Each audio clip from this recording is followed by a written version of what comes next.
Malailau mali e aho e ki moe lele i Tonga kotoa, whiawhia ke talitali lele ki mō tono, ki o mō ngāhi o ngongo, me le te o kai o ai televisoni Tonga ki he hauani. I he wakaiko ia ki ngāhi ulu i o ngongo. Whakaha e he e ki palemia ai hā mai i whakailonga lele i hono tau i e whai Tongatapu i he whanuani. Lele i wikeni i Nuku'alofa ai conference pe polokala māko hono tolu e Pasifiki mai kau pailate i he Pasifiki. Pea to'o e he ofisi palemia me he potunga e whanua e ngāwe whakakelekele ki he kau mau api wholaha mo umusi ke te wawiange ngāwe ki he hala whakawakawa. O kuto e pe ngāhi talanoa kehea nei ange pehe e tau wakai ki ngāhi o ngongo me he malae o sipoti kai ai to o ngā oi ea. Ko e wakailewa e ni ki he whakai ki ko Liliane Polutele. Ko hamai whakailonga lele i he ngāwe ki hono tau i e whai Tongatapu i Tongani, ko hili e ni hono whakaha e he e ki palemia, no pele whakawhanua lolo Tonga e whemea aki e whalealea i he aho mōni te. I ene me ākuna o manaki lele ki hono tau i e whai Tongatapu mei he whanuani o mātunga ene me ngahi ola o ngāwe kua whakahoko, ai ngāwe koe ni e he ngahi kupu whikau aki o tate whito e ni ki he poto ngāwe polisi. I mea e ki palemia no pele whakawhanua, o mahino me he ola o ngā weni ai whengawe ak whakata ai polisi mo ngahi kup whekau aki. O atu e o ngongo koen whekau aki pa mo e whai Tongatapu. O ki ai whailunga lelei he ahon sea. O ngā unu pe o ngāwe lelei ai ngāwe polisi mo usekta whekau aki pa mo hono tau. Tau ai whai Tongatapu sea. O ki ai tuoi i he toenga peta o ni, e tok ripoti mai ki he whareni, ai ola le lei au pito. O whahoko, koe uhi koe ngāu e makehe koe ni ki whai Tongatapu sea, kau perepere ngese ngai whamatala koe ni, kau kou whemau pe ke u whahoko ki ho whare e kin sea, o ke amanak le lei ki he whai Tongatapu e whare. Kou whamalo ki he kau ngāu e i he waa koe ni, kau ofisa merino sea, ka pehe foki ki he tau kau hoa ngau me tu preanga, o kia ngā unu sea whailunga lelei, whikau aku me whai Tongatapu, ke oa teki kau whawhonga sea. Koe ngahi lao tau tari, koe ngahi whai via whakapaanga tau whahoko, o kia whailunga lelei sea. Pea tok report mai pehe he taim to tonu sea, kau whemau pehe whahoko atu kia i hola lelei ngā oe, ke o tenau manawasi sea. Koe tenau popo. I ola o ngā ue ko ia, ne teipu ke mo whakailo ai e kau polisi haunga mata pule. Lolo tonga eni ha ngā ue tahe pot ngā ue i he wike ko osi. Ko tako ua ko eni ko mata pule ta ua ono, mi kolonga me ta ua noa mi pele hake. O whakailo ki naua ki hono ma ume whaito o kona tapu tai whakalao ai a koe ko keini me maliwana. Pehe ki hono ma ume nau ngā ue aki ki he whaito o kona tapu, ma umoi mea tau pehe ki he mahafu tai whakalao. Oko ki tau he ango matapuleni i he malumalu e kau polisi, kai kei hoko atu pe whakatatolo ki he kawingani, ko uhi koe malu hao me maumau tai nofu e kakai i he society.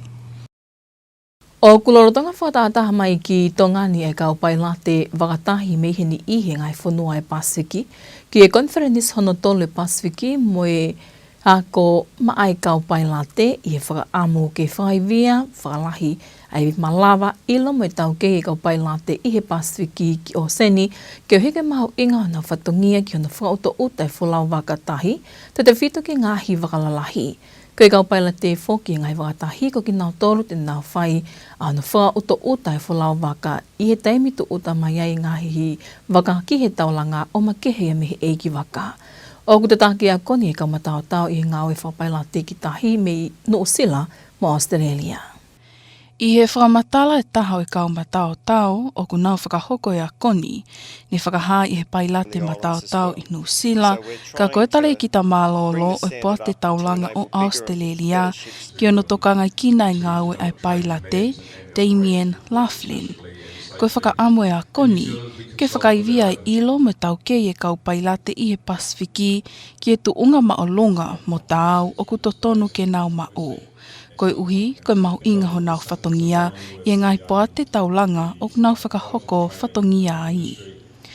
O wha te whito eni ki ono whapapau i malu ngai whingau i aki o ku nau whai, tau te whito ke nau malawa o whakauto uta lele i ngahi waka uta lalahi o wholau mai me ngai taulanga i Pasifiki, pea ke malo i me ngai taulanga, pehe ke e nau ngahi koloa.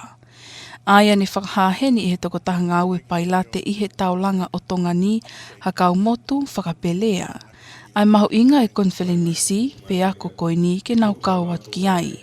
I e mahino ko alo ke toi lahiange ai ngahi waka uta lalahi, o wholau mai ke taulanga o Tongani, ka i kailai whe unga e taulanga. Pea ka whakaamu ke whakaivia i hona wivi malawa mo e tau kei, ke no matātali hapole e hoko. He koe tuku he tani miu aluange waka e ke toi lalahiang, ka koe tau whanki wafua ku hikiang, pe au whema o ngahi mea ngā o e lahia ki ai. Tau te whito ke ngahi meiri, ma ngahi waka koloa, kua oine meiria ke mita tolunge au, kua tau lawa o whakatau mai ki un. Pa ku aluene ai waka container e ke mita uange au tupu, ka mai peko ho tau ki ai o whema o e ngahi mea ngā o e lahia ki ai hange koe takpout ki hono tokoni e ngahi waka koia, ke lawa whakatau lere i ki wafu. Aki mea ape koe mea ngā oe, ani koe nau toko slave ki ai, hange koe kumaupe ai ilo ia ki ono mai, ka koe hange koe mai koe ngahi waka uto e lalahi hange, o whema o e takpouti. Ka mau lava pe e mautolo e tainime o ke mau ngahi takpouti o whou o ko mai, ke lava tokoni ke kaupaila te ki ono whakatautau. Paka mea pe hono ua koe te whakoe ki tahi, ki he kau eki waka koe, ki he lewolo koe ki aluhake ki he pailate, o ko sisi. Aia koe resources koe tonga ni, o ko e ia e kepia i he in the future, ke whenga i ha kau eki waka ki alu ki he pailate, ka whae ngā ue ki ai koe uhi e mau o sile matolo e kep koe ia i e tau ia whainga taa ke whenga i ke mau ha pailate, ke lawa whakahoko le ngahi ngā ue koe i tonga ni, ulua ki koe tau mantui ko waf mimi mbese te hiva mo futupu hiva wal ngai koloa wau i tonga ni o wau i tahi pe ko ngahi mea ngā au e koe ki hono mai ngahi waka mo mea koe pore e ka mautolu hange koe puataulanga ka whai peo maurere i taha ke o mai a ke ngahi mea ngā au e koe ia ke lawa e koe ulua ki pe e koe ngā au e ki kakai whakaluk fua neongo koe mau ngā au ke puataulanga but the end of the day koe malu pe mohono tokanga i kakai hono whakatoa o Tongani. Mahino pe ko ngai mea ngā ue lalahi ai taha e pole o whehangahanga i mo Tongani. Pehe ke ngai whanua e Pasifiki, ai ane pehe ai e Damien Laughlin, ko e taha e vete ki anga o kunau wakai ki ai, kono ngau e aki e he kaupaila te, ai ngahi nau computer ke tokoni ke no whakatau mai o i ngahi wakauta lalahi ki he taulanga. Kai kehe, koe whakaamu e konwheneni sini mo e ako koe ni, ke whakapapau i ai malu e kau ngāwe, whakataha mo e tuuloa e ngahi nau o ngāwe aki mo ngahi taulanga. Ma ai o ngonga le tio me televisione Tonga, ko auri tea tau kapo. O gulahi ana whehu ia ai uhinga ku kei tuai ai ka mātai ngāwe ki he langa o i hala whakawakawa mei wholaha ki umusi, ka kumahino koe taho e ngahi magatuunga, koe kei iai e tai whie mālie i he ngō mau api e ua koe hui koe kolosi atu e langa i hona ko ngā api. I ene pehe ko ngā ono i pule a ngā whakahoko ngā hia lelea, mo kau mau api mo whenga ke ngā holo ki mo ai ngāwe. Senori tui vai mai whakahiki iki. Ko e kawe ngani nei o hākea i he whemea ake whalialea i he weekend makatuunga me i he tuai ai ngāwe, pe ko toa he ofise pale mea ai kawe inga ki halelea mo i ngāhi ngāwe whakelekele ki hala whakawakawa me i he potunga o e savea. Ko e whaamu ke te wāweang ai ngāwe ke whakakato a hanolanga hala whakawakawa, ka o ko mahino pe o ia ngahi kawe inga kehe ke whakakato o whakatatau ke ngahi whie mao mo i alea pau mo i ngahi kautaha tokoni i tua pure a ngā. Uluaki, ke keke whakakato ai design i hapukau kawasia. Kono moni, ko kawenga ua uluaki, ko design ni lo tonga whaingau ki ai e tangi. Ua ki ai, te keke kato, ai ngāue, ai ko whatonge pure a ngā, ke o mai he project ki ono whamapa opo mai ai ngahi kere o whimau ke whakakato. Sea, ko nea o mai ke aho ni o toe si ipe ai ngahi api whimau ke whakakato kai atai whatongi pore anga whatatau ki he are pau ka moe ADP, ka moe contractor ki whaataa kere. Sea ko kere ka mea pepenges. Nai toki whakakato e ngā ue sawea i he maina ko osi ki he priority kere whemau whika uluaki ka moe uasea. Toi pe api e ua. Tea nau to ai ka vengo ni mi he sawea ki whahoko me he ofisi e paremia ono whakakato e ngahi are pau ki toinga kere ko uhi ko ne mawhatuki mo lahi toloi. Mahalo piki a pompongi te mau whamoon mau tau i he taha ngahi api. Ko toinga ngahi api whai a rea pa mo e whafonga whala ka oku iai amanaki lelei ko uhi ko hoko atu e tara noa i whakakato anu whaata mai ko ngā apko ia sea. Lo tonga ni te mea pale mea whamala ala ki he tuunga ngā ue e puri anga ki ngahi alia pau langa hala whakakawakawa. Ko ngahi mea whakakontraki sea o ku toe ke whakakato me he tawhakoeni ai puranga Tonga ai ngahi whemau e contractor ai nai whahoko e komiti whawawave aneu ko uhi ko e ngahi tono no e tawhaki puranga whakamanagement o kuro Tonga solo vai mo ia sea. Ke lava o whahiki ki atu sea ko uhi ku hoko atu e ngahi a rewa contract i tai mini. Ka ko ngahi matawai koe na ne hanga o toloi mai. Ano whahoko re whatongia koe ni pure anga o kulo Tonga solo vai i tai mini sea. I e wā ai contractor PMU o ngā moi ka pehe whoki ki he tauna ai koe ATP. Sea koe mea koe ki he hawhau ka wā koe tau whakaamu ki whakakato le rei ngā ue ka whasisi mo ua aia o ko whiwhia ki whahoko atu ko mau holoki hifo. Pēwhoki ki he engineering, value engineering sea ko lava ke holoki ai mau inga aki e 1.4 miliona Amerika. Pe hange koe ngai whamatana o stuku ati he pohiri o whai ngāu ki au ki September ko ka kato pe mahino mai ai saving o whafofua ki he hongofuru ki he tānima miliona Amerika. Sea koe ngai ngāu koe ni o whatektikare. Ko e kawe ngani o ku iai whakafuafua e ka kato i ngāwe ki ai i he wikeni, pia i tokli po te atua ki he whalialea i he hoko te whemea aki i he wike kaha o. Mai angonga le te o ma televisione Tonga ko au sanoli tātu i vai. O gutaritari he wikeni e he maomawhai ki he ngahi taulanga o Tonga e konferenis whata o hono whāwalu e waa whingai aki ai Pasifiki ki he whewhlau aki tahi pe Pacific Maritime Transport Alliance. O ki Tonga ne ka matao tau ka whawhawhunga me ngai whunua Pasifiki e hongo whurutupu o ku whekau aki pe whingai aki mo e whingai waa whingai aki koeni ke whahoko e polokalama whataha eni i he wikeni i loto Nuku'alofa. I he whakaike e ke mupule lahi e maumawhai ki ngahi taulanga o Tonga alo ki hakao mai le seni ka koe sea lolo Tonga ia o i PMTA nane pehe ai koe whainga maari le ieni ma ai maumawhai ki ngahi taulanga mo e whanua whakaluku fua i whakahoko mai ai whakataha i PMTA ki Tongani. Kau taha ni koe tāno ngai whatongia pe ona koe konga pendea e tahapea ni mga ue o ngai taulanga. Ke whakahoko tako nau leo ki he kautaki koe ngai whanua, ko ngā koe ngai tūtū ni papega ngai me kau ngarelei ki ngai taulanga. Ka koe whakatawhika whawarue no ku whahoko mai ki Tongani, amana ke whakahoko i he ahono me hawhitu. Ko tō pelulu e me whalai te wikeni. Koe taha lele o kawata tongani ki whingawe aki koe ni.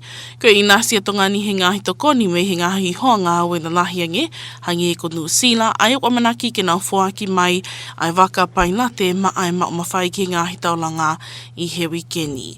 Pehe e mai le seni o whakakawenga a ke whakataha e tau ni, ai ilo fo o, malu mai hawa i ngā aue, pia mai langa whakalakalaka, o ku lelei ke ātakai, ko hiko ngahi kawenga ni, o ku tokanga ke ia tongani, mo PMTA, ki he ngā unu ki mua ai ngā aue i ta whaaki o ngahi taulanga, mai whewhelau aki i tahi. Nina mau, foto e kawenga koe ni, koe makatounga koe he tonga koe ni koku alu ke te whakalakalaka nge whuke ngahi mea whakateknolosia.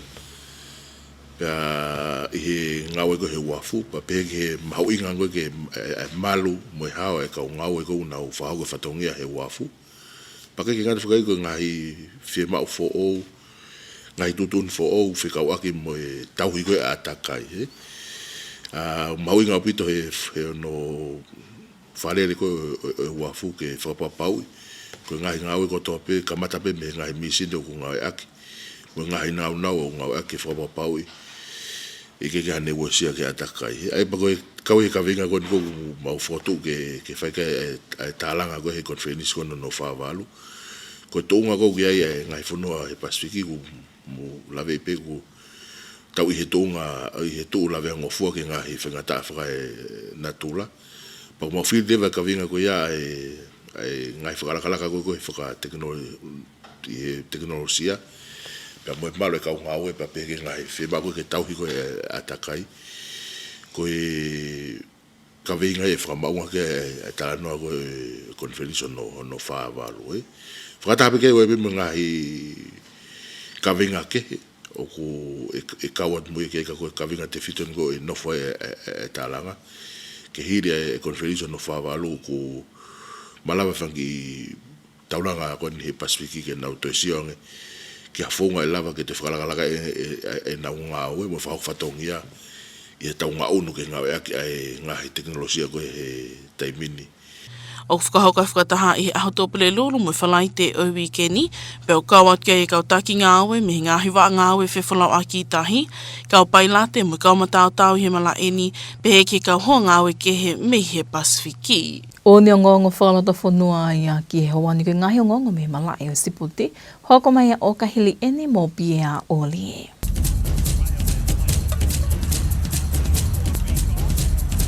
Malamu tau ki whilonga ki koe whakaeni ki he mala e o e sipoti. O ku lere i matangi pe a whakaututu ene mana koa en polokalama ki anu whawhi iloa ki e sipoti iloa koia koe ka pulu wha Amerika ka kohono wha au ku ui koe American Flag Football i tongani i ngai community moe wahe whanua. Kohono whahain he Palestini o e Tonga American Flag Football si wakili vai e polokalama wakai me tapa ilaini e komisoni whamawholarea o tonga i he pongpong e aho ni. Nā ne pe whako i talu me wawhi māua hono o mai a ka pulu wha Amerika pe o kiloa koia koe Great Iron ki tongani pe a koe ni ko hono waaini o ku to iloa pe koe Flag Football ai a ku tai maari e ni hungai api ako pe whoke tūku i kolo i he sipotini. I whamatala li vai o ki ai ni i, ko nau tai maari he ngai whenga maari e o sipotini a Amerika, pe a hoko mai eni ki he sipoti fuka, hai whoku ku ke iau au ai hani ihi, ke au sia e tūnga whaparofessionare i he sipotini. Ko osi owa he toko te au tupu, o ku lawe monu heni, kai ke ngata be mei Tongani, mei Nusila mo Australia. Ai whanau Tonga ko whetuku i he mau. Ko e mau polokalama koe Amerika, koe mau foundation i, ko iloa koe GAP, koe CAP, pe koe Global Athletes Pathway. Aia ku mau hanga o totonge a koe whanau koe ku mau awe, i ngai private high school ia. Aia ku mau awe tau taha nima, o na o si awe awe fui tau taha wha ia e ua, ki mua. Ka ku mau awe tau taha nima, ki e tau taha fitu. E ku mau nau mau e whainga maari, na wo wako e ngai private high school pe i Amerika. Whatonga i ange whoki, koe awe koe ni, koe private high school, ku lawa koe o mai ai 20 koe ke tā ake ngai visa. Aia ku mei awarisi e ua mano ke wha mano ai tuisi ni he tau ki ki tamasi e taha. Toi tāna ki atu kia e room and board, ma tuku pau ke whai e tauhi, ma whai whakamore ka toa e tauhi whanau. Wau ke kawenga whakaako mo nau mo promote mea kotoa. Pea ko toko lahi e tau whanau mei tongani, ko osi mau mata i tohi, mari atu e mari, pea alu e ni o au ke college level, ngai university la lahi Amerika, UCLA, USC, nau osi mau mata i tohi mei ai. Ro tongani ko whātoa ngā i he komiti olimpiki he sipotini, ai au kia e taumua ke whakawhikiki ai tongani i he kaha o pea mō ko hoko whoki hani ihi, ki hono pāo tolo aki ki he whiahui olimpiki. Mea pāngo pe ko whanongo whoki, oku to'o mai e rugby 7 ni, e wa inga utau o whakotoa ai, mehe olimpiki lahi, kai hu atu, a flag football o koe ni. Aia te moulawa pe whakafuafua, ai wawe koe e ne manakoa. O wa inga ia i mamani lahi katoa.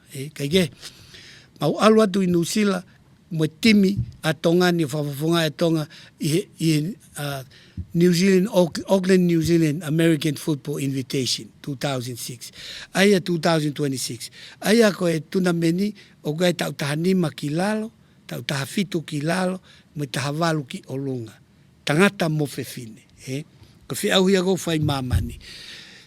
Ko timi pe taha na ulawa o ave, ko tau taha nima. Pe nau hau mo ki toko tolu me Amerika. Pe mau wholau atu ki Nusila. Whiawhia koe e mau wainga. Na mau a whiauhi koe o tuna men koe ni. Ai ni koe taha nima koe a Nusila. Pe mau whoki mai Moisila. Pe aku tuku ia i ofisi embassy koe ni. I Tongani. Kai ke he oku ia e ngahi whiauhi ko te waki ke whahau ko whakaloto a piako, ngahi kolo, koe konga whokia e te waki ke fuafua whiauhi e whahau ko ke lolo ahalai walu i ahua taha o okato pā. Toi wakayangi peheni ki ngahi olo i o ngongo. Whiaha e he eiki palemia ai hāmai i whakailonga lelei i hono tau i e whaitokuna tapu i he whanuani. Lelei wikeni i Nuku'alofa ni ai konferenis pe polokala mako hono tonu he Pasifiki mai kau pailate i he Pasifiki.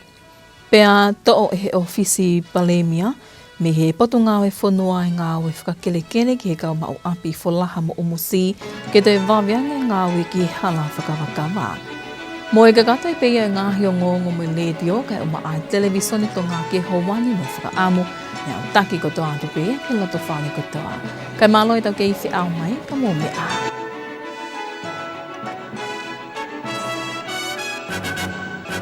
Good evening and welcome to your English news package with radio and television Tonga news for this Wednesday evening, August 5th. Today's top stories. Police arrest 2 men in drug operation as Prime Minister informs Parliament progress is being made in the fight against drugs. Maritime pilots gather for regional pilot conference ahead of the Pacific Maritime Transport Alliance conference hosted by the Ports Authority Tonga. And the Prime Minister's office takes over responsibility for the Whangauta project land issues to speed up processing of these issues. These and more stories coming up, as well as a look at the sports scene and the latest weather updates. Now I'm Popo Aho with the news in detail. 2 men have been arrested and charged following a police operation targeting illegal drugs last week. This comes as the Prime Minister said in Parliament that there is meaningful progress being made in the fight against drugs. The 2 men arrested last week were aged 26 from Kolonga and 20 from Pelehake. They are facing charges relating to the possession and supply of illegal drugs, including cocaine and cannabis, as well as the possession of drug utensils, firearms and illegal ammunition. The arrests come as the Prime Minister, Lord Whakawhanua, says there are positive signs in the ongoing fight against illicit drugs in Tonga. Lord Whakawhanua told Parliament on Monday that he remains hopeful about the country's efforts to combat the illicit drug trade based on the results of work being carried out by Tonga Police and other relevant agencies, saying the work of Tonga Police and other relevant agencies has shown promising progress in tackling illicit drugs, with the results of those efforts expected to be presented to Parliament later this year. Maritime pilots from across the Pacific are gathering in Tonga for the 3rd Pacific Maritime Pilots Conference and Workshop. The conference aims to strengthen the knowledge, skills, and capabilities of maritime pilots across the region, recognizing the critical role they play in ensuring the safe navigation of vessels. Speaking to radio and television Tonga News, Australian marine pilot and former director with Port Phillip Sea Pilots, Damien Locklin, said the program is designed to equip Pacific pilots with the high standards of knowledge and expertise required to carry out their responsibilities safely and effectively in the ports where they serve. The pilots enable them to bring in bigger ships and to protect the infrastructure of the island nations, which helps the people provide supply of their products and their goods, and it also helps to promote cruise tourism around the islands as well. So we're trying to bring the standard up to enable bigger and better ships to come here and to try and help grow the economies of the nations. It's easy when you think about a marine pilot, an individual like Captain Motu from Tonga here, who steps on board a ship as an individual, but we try to encourage thinking of the pilot as part of a system. And what that means is that when a pilot works with the tugboats that push the ship around, and he works with the port authorities, and he gets access to weather information, he gets access to line information for running lines to make the ships fast. It all forms part of a really big system, and we encourage communication within that system because you get better and safer outcomes by encouraging that communication. Ports Authority Tonga Maritime Pilot Hakaumotu Whakapilea said the conference and training are especially important for Tonga as the country continues to receive an increasing number of large cargo vessels despite the limited size of its ports. He says one of the main challenges Tonga faced is the infrastructure, which is the same issue for the Cook Islands, according to a Rarotonga senior pilot from the Cook Islands, John Jersey. On the Cook Islands, we are quite unique and very vital when we're operating in our small port. So we get a ship vessel comes in at 118, but the entrance is only 50 meters wide. So once we make the approach, there's no room for error. And when we commit, we have to commit to put the vessel. If anything doesn't come out right, things do go wrong, then there's no chance of trying to pull the ship back. So it's quite vital, different to other ports. You got a bigger port like here in Tonga. And the maneuverability here in Tonga is very simple compared to our one in the Cook Islands. So it's very important. I know there are some pilots here, this is their first time coming to this conference. This is my third time, and I was part of the Pacific pilot training group that we instigated this conference to happen to all different, wherever the PMTA goes, the pilot organization will follow them, and then for us to introduce our purpose to all the CEOs in different countries as well. Meanwhile, Damien Locklin emphasized that is one of the importance of this conference as they look into ways how to solve challenges the Pacific pilot are facing. The biggest challenges across the Pacific generally involve infrastructure. So the island nations have challenges getting the funds needed to build new infrastructure. So the pilots have to work with the infrastructure that they have. So we help to solve that by training them with modern technological solutions like the portable pilot units, which is a computer that the pilots can use to help them navigate the vessels in safer. And we help to train them up with these modern techniques that can try and protect the infrastructure, because protecting the infrastructure is really what a pilot's job is, managing the risk for the port.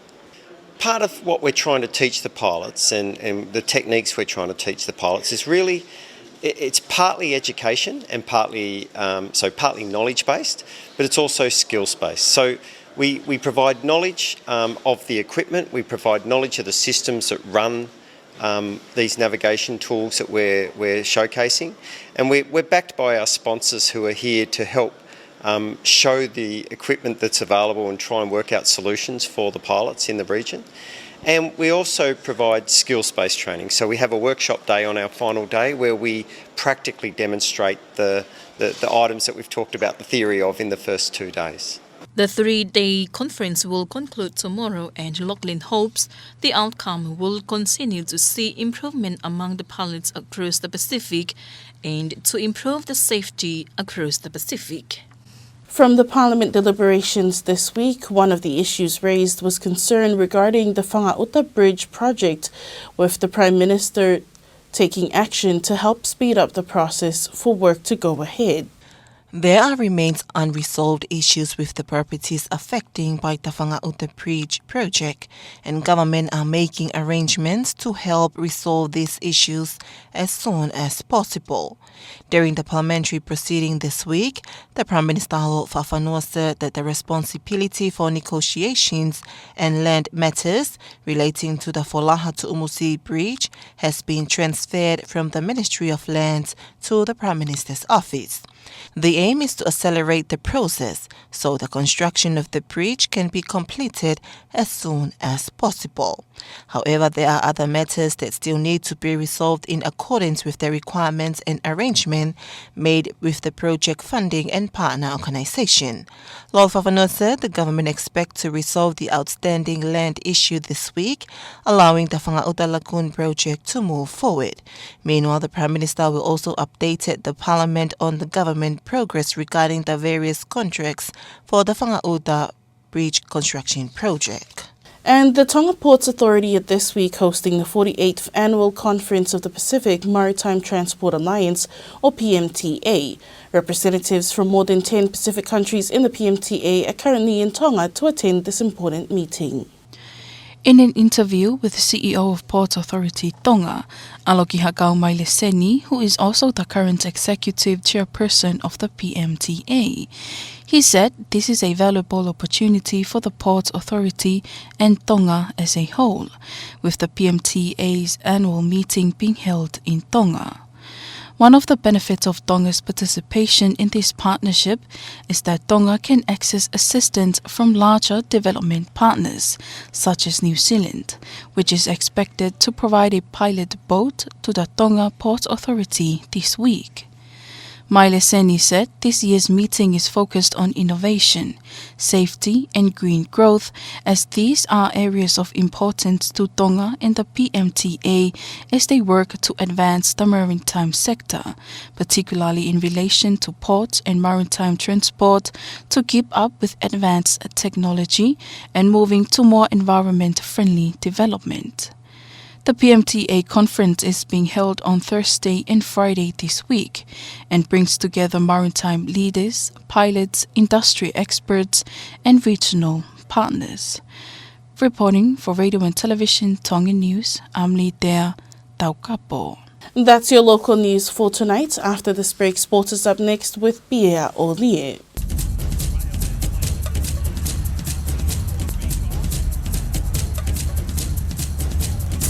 Welcome back in sports. Tonga is expanding its American football pathway, with flag football gaining momentum across schools and communities in the kingdom.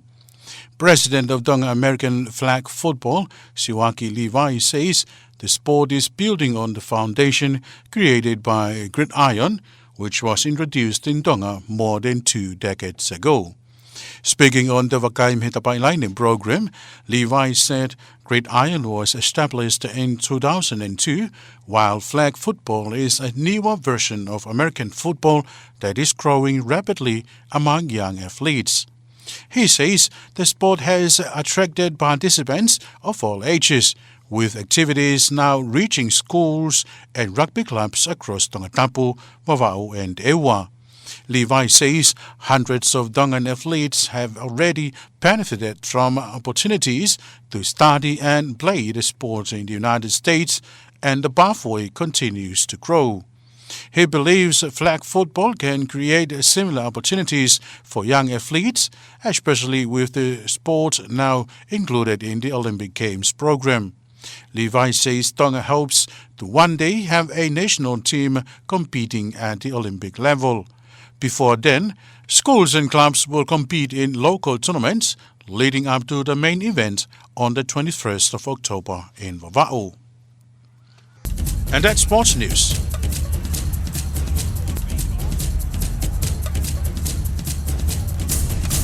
That wraps up this hour's news package, but before we part, here's a final look at tonight's top stories.